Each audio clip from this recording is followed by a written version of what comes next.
Bienvenue dans l'Esprit d'Actu. Pour ce premier numéro du mois de septembre, je reçois un astrophysicien de renommée internationale, Trinh Xuan Tuan, qui va nous parler de l'univers.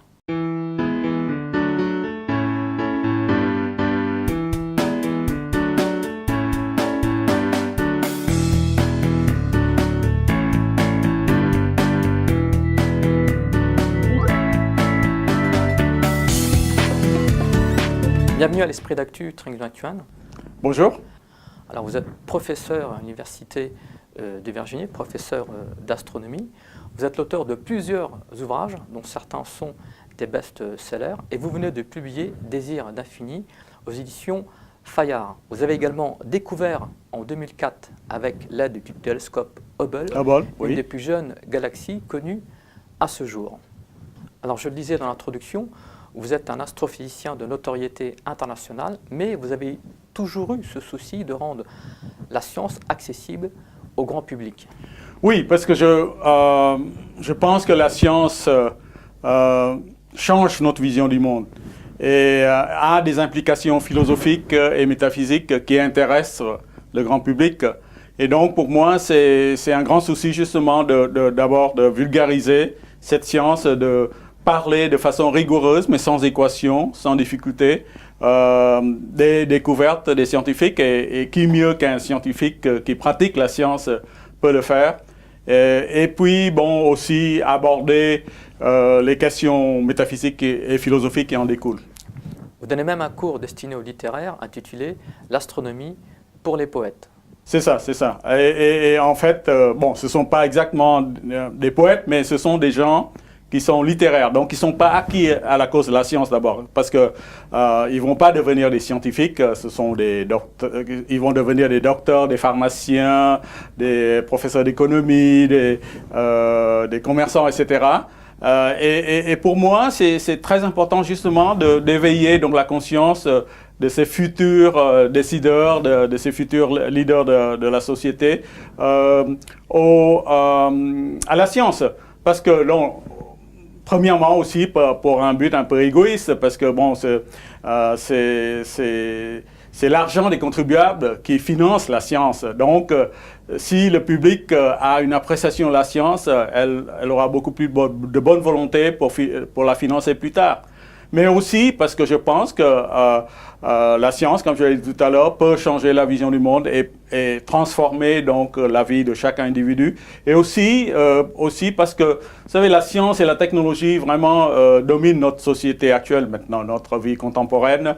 Et il y a beaucoup de problèmes qui sont reliés à la science. Et donc, il est important aux citoyens, dans des pays démocratiques qui élisent leurs leaders, qu'ils comprennent bien les pour et les contre de telle et telle activité scientifique, par exemple dans le danger atomique, mais aussi le réchauffement global ou la manipulation génétique, etc. Ce sont des problèmes brûlants que chaque citoyen doit comprendre pour décider de soi-même et aussi choisir les bons leaders qui vont donc prendre les bonnes décisions pour la planète.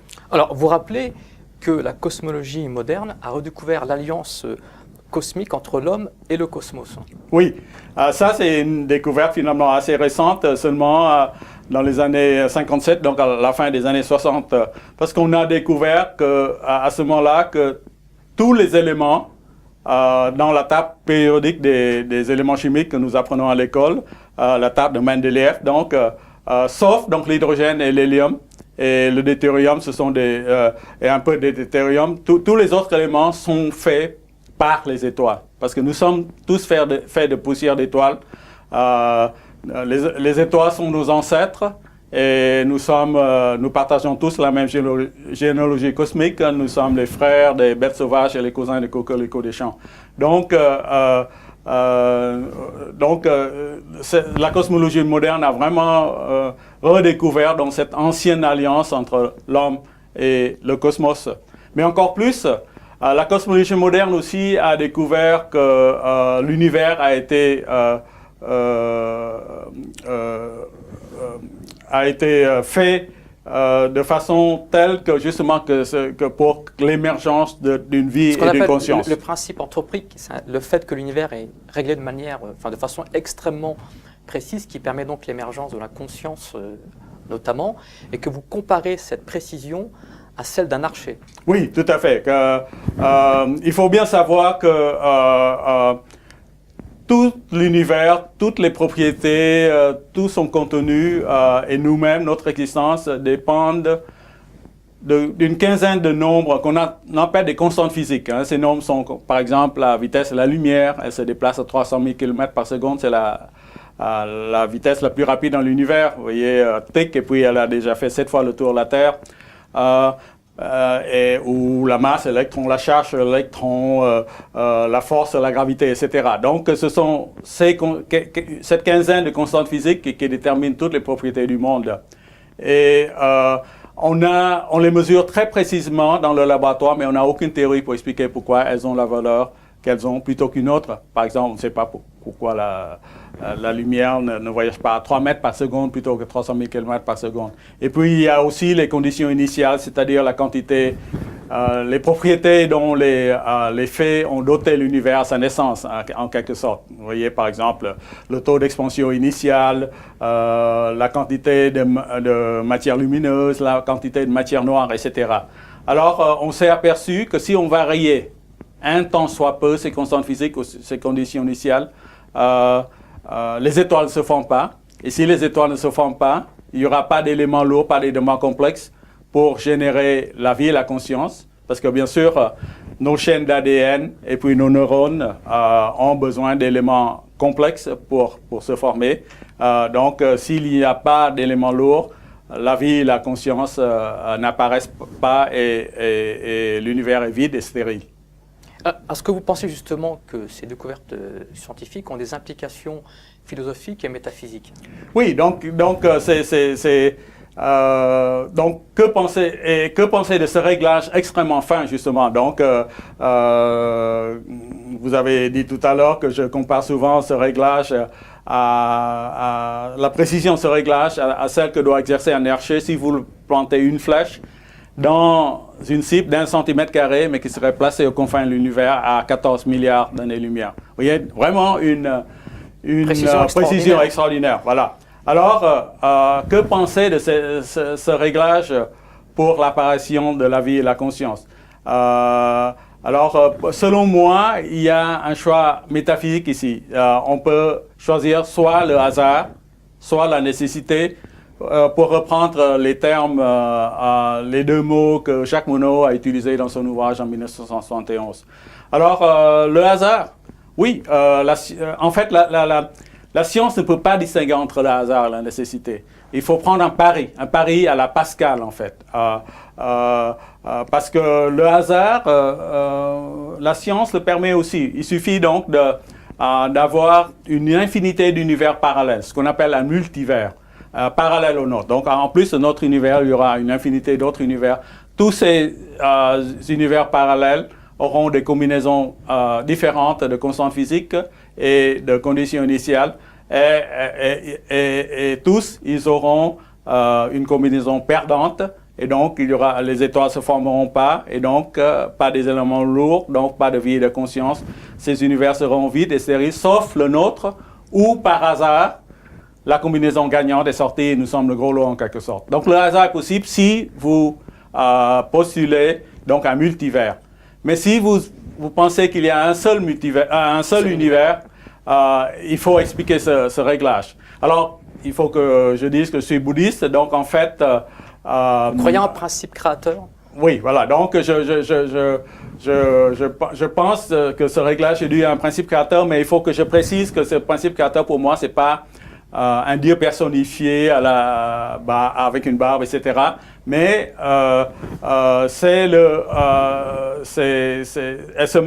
ce principe se manifeste par les lois même de la nature. Ce sont ces lois qui fabriquent la beauté et l'harmonie de l'univers. Donc c'est une vision panthéiste à la Spinoza ou à la Einstein. Donc, c'est vraiment les lois physiques. Et donc, vous avez ce choix entre le hasard et la nécessité. Et bien sûr, je parie, vous l'avez deviné, sur la nécessité plutôt que le hasard. Parce que, et je vais vous donner mes raisons. D'abord, je vous ai dit que tout à l'heure, le hasard n'est possible que s'il y a un multivers.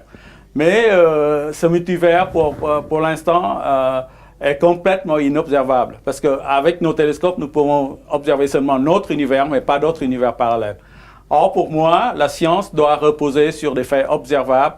Elle doit reposer sur l'observation et l'expérience. Parce que sinon, si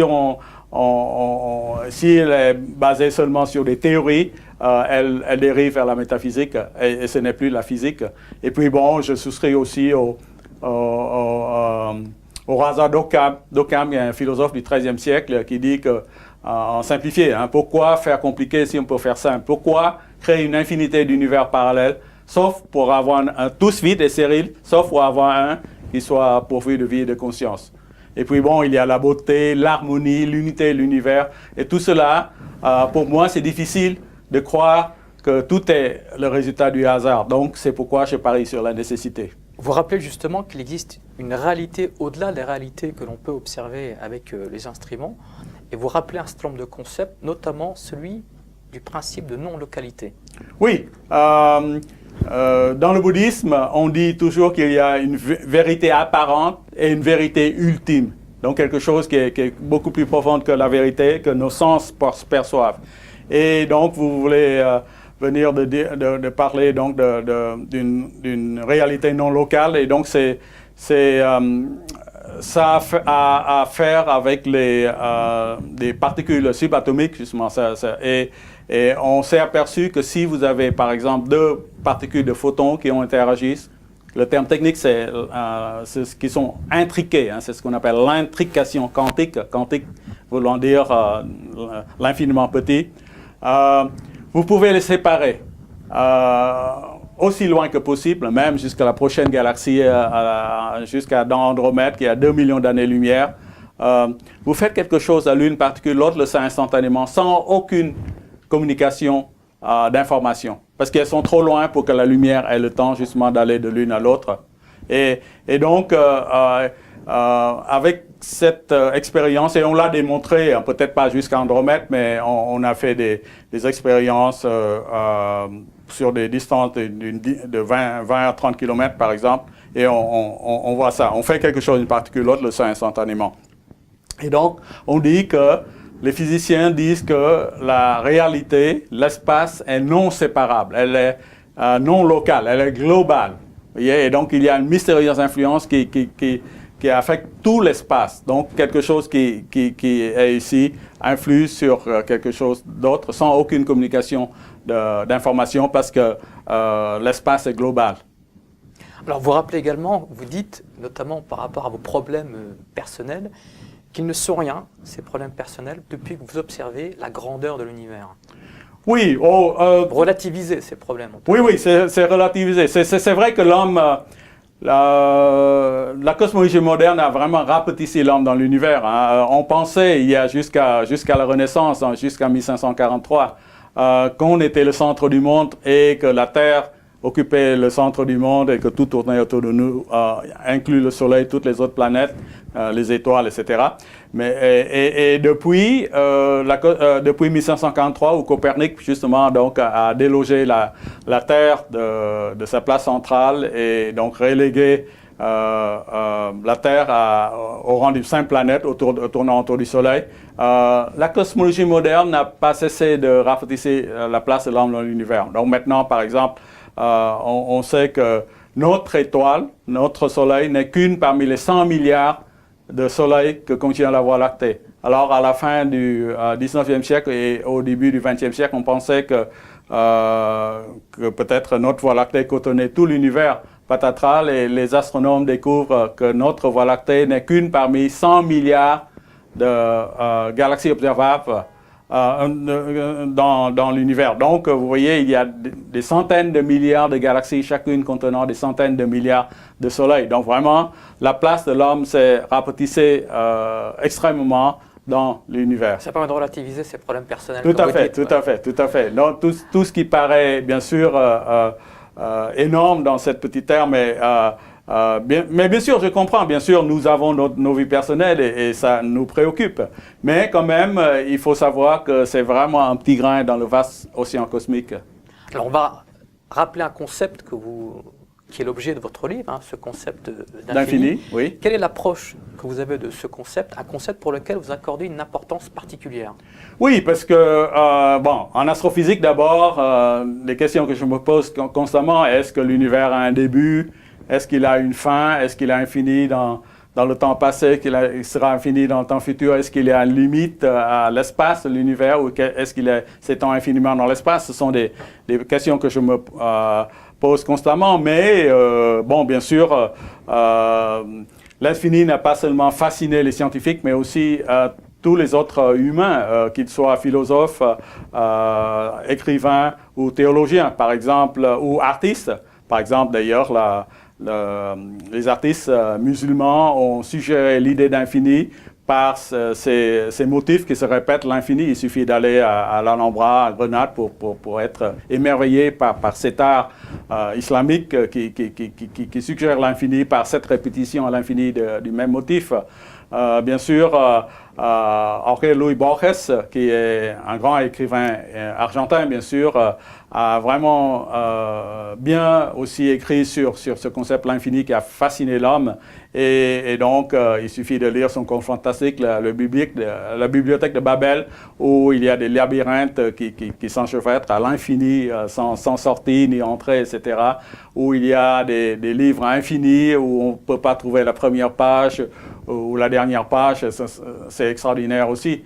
Et puis, bien sûr, il y a aussi les théologiens, parce que, bien sûr, l'infini est souvent associé à une sorte de transcendance. Et donc, qui dit transcendance dit spiritualité. Donc, beaucoup de, bien sûr, traditions spirituelles partent de l'infini aussi. Merci à vous, Trinh Xuan Thuan. Alors, je rappelle cet ouvrage passionnant, Désir d'infini, paru aux éditions Fayard.